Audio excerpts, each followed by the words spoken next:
Konservasi dihianati,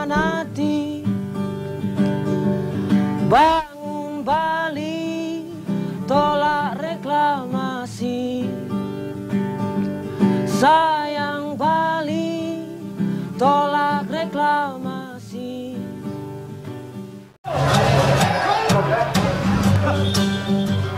Januari lalu, ratusan warga Bali menggelar aksi turun ke jalan. Mereka menolak rencana reklamasi Teluk Benoa yang dilakukan oleh PT TWDI. Massa yang tergabung dalam Forum Kepala Lingkungan dan PAI Ketangkrian Desa Adat Kute membentangkan spanduk sebagai bentuk penolakan rencana pembangunan kawasan wisata terpadu di Teluk Benoa. Para kepala desa adat yang berada di Bali Selatan turut mengecam keras rencana reklamasi tersebut. Perjuangan tak terhenti. Seminggu kemudian, warga Bali kembali menggelar aksi unjuk rasa. Kali ini di depan kantor Gubernur Bali di Jalan Basuki Rahmat, Denpasar. Massa yang tergabung dalam Forum Rakyat Bali Tolak Reklamasi Teluk Benoa atau FORBALI menuntut pencabutan SK Gubernur Bali tentang izin studi kelaikan reklamasi Teluk Benoa dan pembatalan Perpres nomor 51 tahun 2014 tentang reklamasi Teluk Benoa Bali seluas 700 hektar. Dengan membawa spanduk penolakan, massa berjalan kaki dari parkir timur lapangan Tenon hingga kantor Gubernur Bali. Reklamasi dinilai akan menghilangkan pariwisata budaya Bali.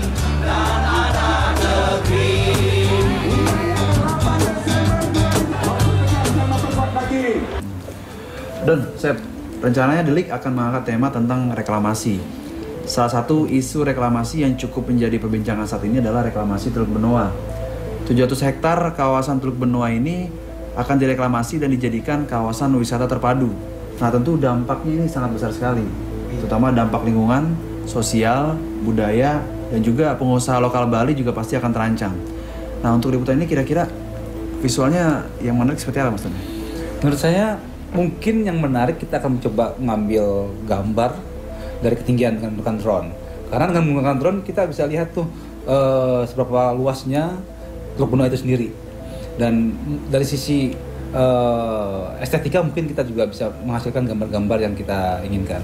Oh iya Pak, Bali itu kan eksotis ya. Jadi kita bisa ngambil gambar-gambar bagus di sana buat intercut antar videonya. Oke, Sep. Oh iya, ada kejanggalan di Perpres nomor 51 tahun 2014 bahwa di kawasan Teluk Benoa ini bisa dijadikan pemanfaatan umum, dengan kata lain bisa direklamasi Pak. Ayo Sep, padahal Perpres nomor 122 tahun 2012 kawasan konservasi perairan yakni Teluk Benoa ini tidak dapat direklamasi, Pak.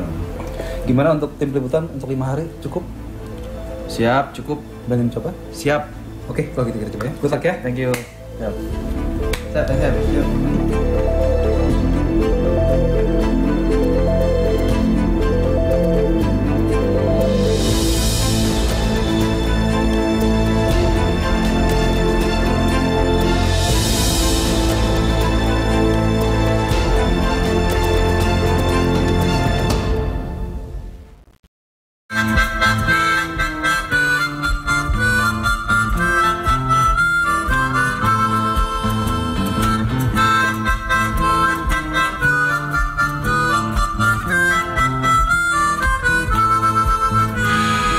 Hati-hati ada proyek, maaf ada galian pipa. Hati-hati ada sejumlah kejanggalan saat Teluk Benoa menjadi zona reklamasi. Pada peraturan Presiden nomor 45 tahun 2011 menyebut Teluk Benoa merupakan kawasan konservasi perairan.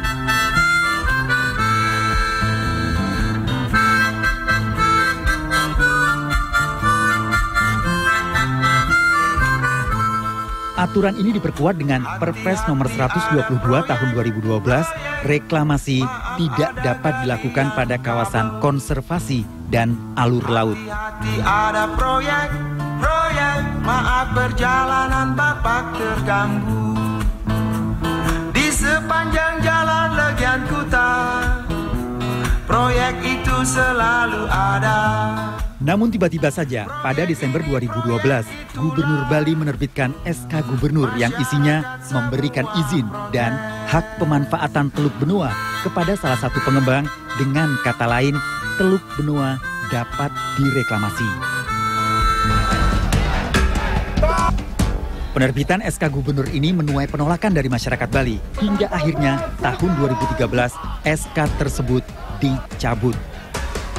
Tak berselang lama, pada Agustus 2013, kembali Gubernur Bali menerbitkan SK yang memberikan izin kelaikan pemanfaatan dan pengelolaan Teluk Benoa.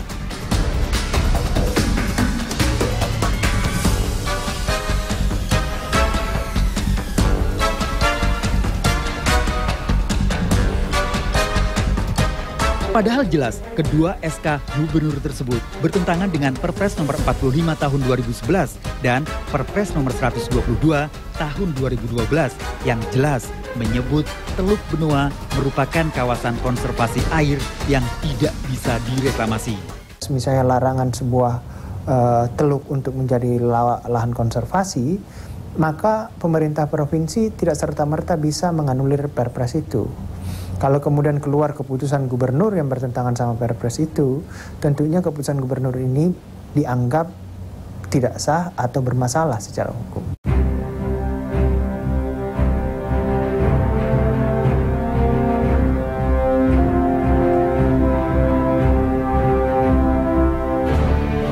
Pada akhir masa jabatannya, mantan Presiden Susilo Bambang Yudhoyono mengeluarkan Perpres nomor 51 tahun 2014 yang merubah Teluk Benoa menjadi kawasan pemanfaatan umum.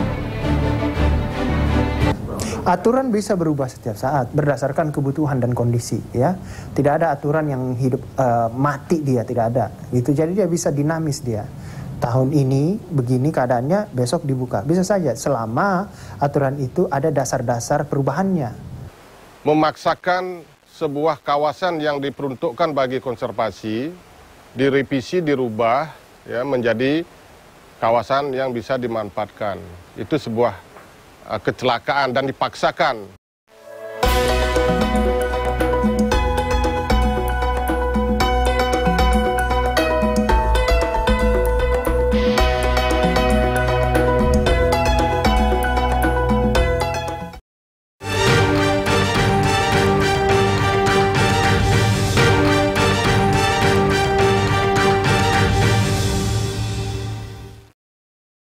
Konservasi dihianati, bangun Bali, tolak reklamasi.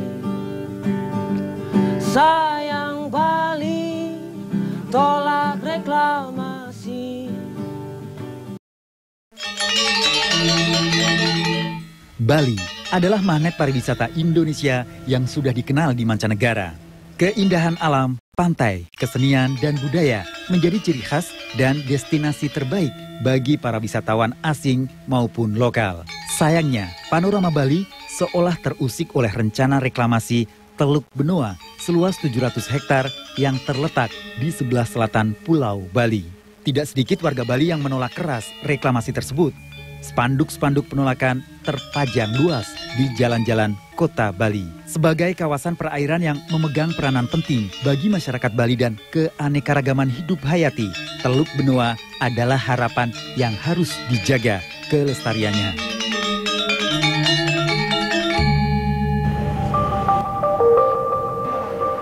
Perjalanan tim Delik dimulai dari sini.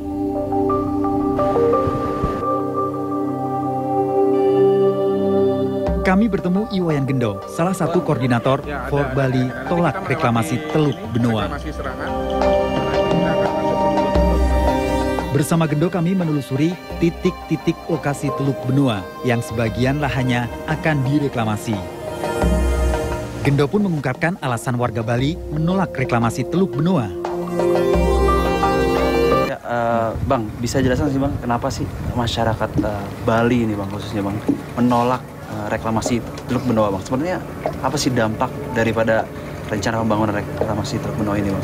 Ya, ada beberapa dampak yang akan terjadi berdasarkan beberapa riset. Satu, dampak ekologi ya, karena akan terjadi perubahan benang alam dengan direklamasinya Teluk Benoa yang luas ini sampai 700 hektar akan berdampak perubahan benang alam, ada perubahan arus, kemudian Teluk Benoa adalah penampungan dari 5 sungai besar dan satu-satunya keluar air masuk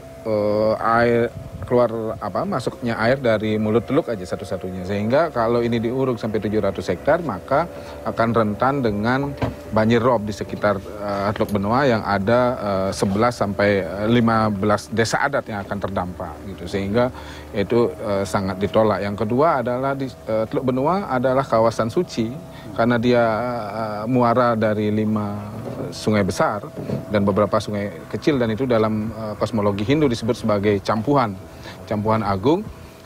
Dan di sini ada 70 titik kawasan suci berupa pura, buntik-buntik atau daratan pasang surut yang dipercaya sebagai tempat suci.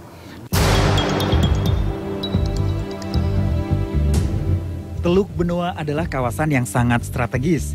Jika direklamasi, lokasi teluk sangat berdekatan dengan sarana transportasi, tol, bandara, hingga pelabuhan. Jelas, ini memudahkan akses menuju Teluk Benoa.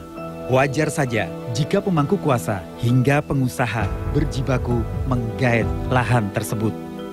Bali Selatan ini, terutama Teluk Benoa ini kan memang disebut segitiga emasnya Bali ya, karena secara posisi dia ada di wilayah industri pariwisata yang udah jadi, masuk di lingkar wilayah yang dulu di studi Sketo sebagai pusat industri pariwisata termasuk akomodasi. Ada BTDC di sebelahnya yang sudah jadi, tentu saja nggak perlu promosi banyak untuk mempromosikan tempat barunya.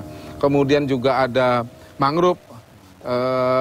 Kalau dibangun di sini pulau reklamasi, mereka akan dapat kawasan private teluk.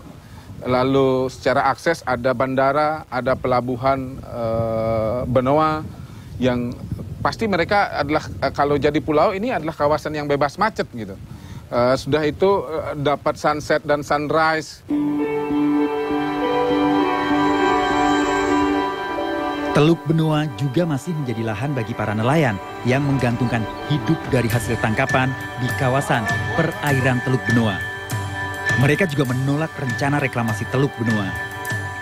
Menghilangkan mata pencarian kami sebagai nelayan. Ya, dulunya kan sebelum di rencana reklamasi ini kita masih bisa mencari seperti kerang, udang, siput lainnya. Itu masih bisa selain kita melaut ke luar gitu. Saya khusus untuk cari baronang aja. Iya, nggak setuju ada reklamasi. Pertama mungkin ya penghidupan teman-teman yang ada di Tanjung Benoa ini, terutama kan ke arah Pulau Penyu. Jadi mereka udah nggak bisa lalui, harus lewat mana gitu loh pertama. Kawasan Teluk Benoa juga dikelilingi oleh 12 desa pesisir pantai yang menjadi destinasi wisata air. Rencana reklamasi Teluk Benoa dinilai mengancam keberadaan pengusaha wisata air lokal. Pasalnya, bukan tak mungkin perusahaan pengembangan reklamasi Teluk Benoa akan menggandeng investor asing untuk mengelola lahan reklamasi menjadi destinasi wisata terpadu. Mereka menguruk pantai itu selama kurang lebih sampai 3 tahun, 4 tahun, itu limbah-limbah daripada pasirnya itu pasti akan mengikuti jalur air. Jadi kami yang punya seperti diving, sea walker, snorkeling lah seperti itu, airnya akan keruh, sangat-sangat keruh sekali. Sementara itu pengamat pariwisata Bali, Dr. Iwayan Merta menyebut, Bali telah dikenal sebagai salah satu destinasi wisata terbaik di dunia. Bukan hanya pariwisata, Bali juga menyuguhkan budaya dan adat istiadat sebagai salah satu daya tarik yang memberikan perbedaan lain dengan daerah pariwisata lainnya. Sebenarnya menjadi pertanyaan itu sebenarnya, apakah memang Bali membutuhkan model pariwisata seperti itu? Jadi satu pariwisata yang one stop shopping lah, semuanya ada di sana. Nah, sementara pariwisata Bali yang selama ini ada itu kan tersebar di berbagai wilayah dan masuk ke kehidupan masyarakat yang ada di Bali. Dan itu justru yang menjadi daya tarik utama bagi wisatawan untuk berkunjung ke Bali. Jadi tradisi kehidupan sehari-hari, upacara keagamaan, itu sesungguhnya yang menjadi daya tarik wisata. Ini harus kita tetap lindungi dari semua rencana atau aktivitas yang akan tanda petik quote-unquote merusak. Pulau Seribu Pura, begitulah julukan Bali. Berdasarkan informasi yang didapat, terdapat 70 titik kawasan suci di Teluk Benoa seperti Pura, Loloan, dan Muntik yang diyakini memiliki nilai-nilai kesucian. Kami juga mendatangi para bendesa adat di desa pesisir Teluk Benoa. Bagi mereka, masyarakat Bali yang sebagian besar beragama Hindu, kawasan Teluk Benoa merupakan kawasan suci yang harus dijaga dan dihormati. Nah, reklamasi yang dilakukan ini memang tidak tepat sekali dilakukan di Teluk Benoa. Karena laut itu kita sucikan. Dan terdiri dari beberapa tempat-tempat penyangga kesucian daripada Teluk Benoa ini. Dari pasang tertinggi, dari hujan deras. Kemudian itu kurang lebih ada 70 titik suci di tempat itu di kawasan Teluk Benoa. Jadi ada 32 pura, kemudian ada 19 muntik dan ada 19 loloan. Yang disebut dengan muntik dan loloan itu, kalau muntik itu adalah ada daratan pasir yang relatif dangkal dengan permukaan laut. Kemudian loloan itu adalah pertemuan antara arus sungai dengan arus laut. Jadi di mana dua pertemuan itu dalam konseptual daripada ajaran agama Hindu ada yang namanya pertemuan antara energi. Jadi ada kehangatan di situ, ada energi vital di situ, ada kehidupan di situ. Disinilah yang kita sebut dengan tempat-tempat suci. Menurut pengamat perikanan dan kelautan Ketut Sudiarte, rencana reklamasi Teluk Benoa tak terlepas dari analisis dampak lingkungan. Reklamasi dengan membuat pulau baru akan menimbulkan kerentanan terhadap bencana. Belum lagi keanekaragaman hayati hingga biota laut dapat terancam rusak. Secara spesifik, reklamasi di Teluk Benoa ini akan membawa risiko sangat besar. Apalagi proses kajian termasuk AMDAL-nya itu tidak memampatkan pengetahuan yang memadai.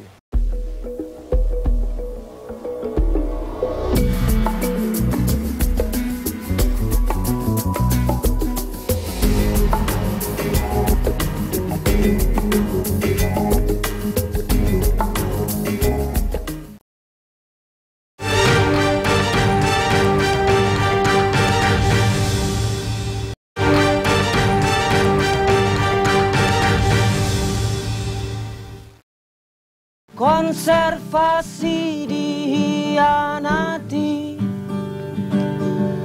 bangun Bali, tolak reklamasi. Sayang Bali, tolak reklamasi. For Bali, tolak reklamasi. Every day you notice the beauty of your island and just you want to keep it that way. I think Bali is already really beautiful. For Bali, tolak reklamasi. Bangun Bali, tolak reklamasi.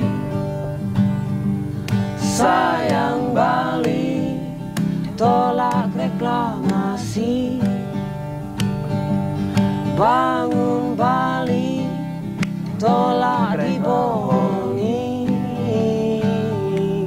Rusak bumi. Ya pemirsa, beginilah suara dan juga lagu dari musisi-musisi Bali.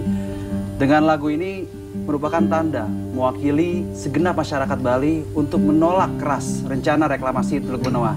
Semoga dengan lagu ini dapat menggerakkan hati pemangku kuasa agar dapat mengurunkan niatnya untuk mereklamasi Teluk Benoa dan mencabut Perpres nomor 51 tahun 2014. Lanjut Bang.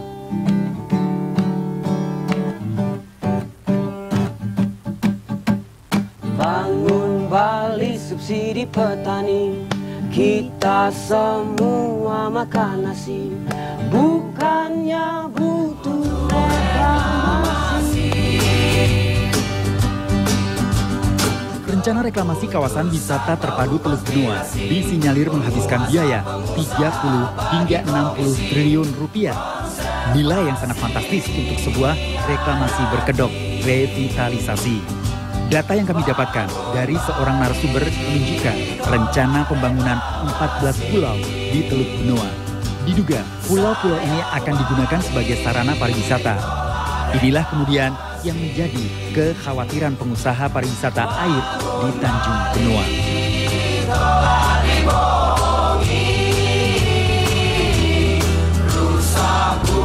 Reklamasi ternyata tak seindah yang dibayangkan. Pulau Serangan misalnya, keindahan Pulau Serangan yang dulu seolah telah pudar. Pulau seluas 300 hektar ini adalah hasil reklamasi zaman Orde Baru. Tim Delik pun mendatangi kawasan Pulau Serangan. Kosong, tidak ada aktivitas warga. Itulah rupa Pulau Serangan kini. Sudah tak ternilai kerugian ekologi akibat reklamasi Pulau Serangan. Begitu mudahnya para pemangku kebijakan meninggalkan jejak hampa di sini. Pemirsa, inilah Pulau Serangan, salah satu pulau hasil reklamasi saat zaman Orde Baru lalu. Hasil reklamasi Pulau Serangan dengan luas lebih dari 300 hektar pun terbengkalai. Aktivitas hingga hunian warga pun tidak ada. Reklamasi hasil Pulau Serangan ini telah merusak beberapa pesisir pantai di Bali Selatan hingga biota laut yang ada di sekitarnya. Seharusnya pemerintah hingga para investor pun harus berkaca pada Pulau Serangan. Hasil reklamasi ternyata tidak semanis janji-janji yang ditawarkan.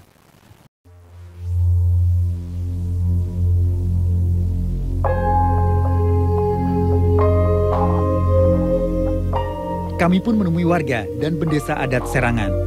26 tahun sudah Pulau Serangan terbengkalai. Mereka berharap pemerintah dan para investor dapat membenahi Pulau Serangan.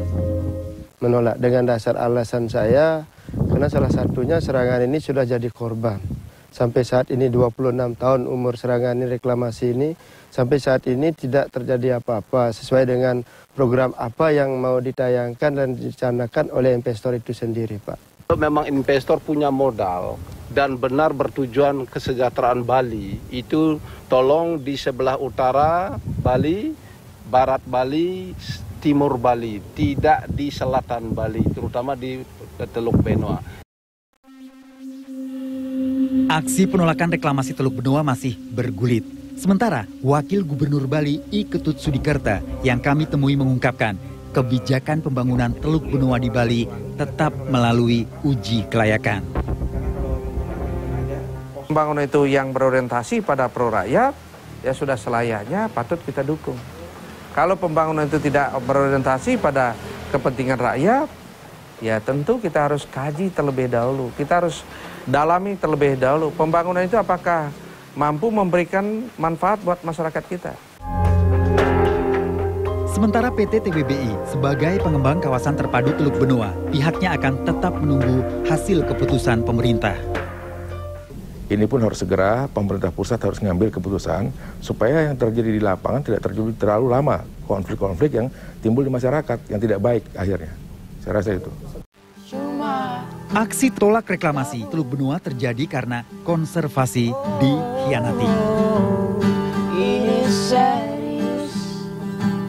Tolak reklamasi bukan soal menolak pembangunan negeri ini, tapi ini upaya menjaga ekologi dan keanekaragaman hayati.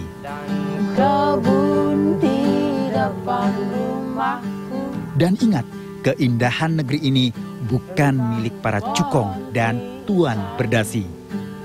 Anak cucu kita menunggu di masa depan nanti. Tentang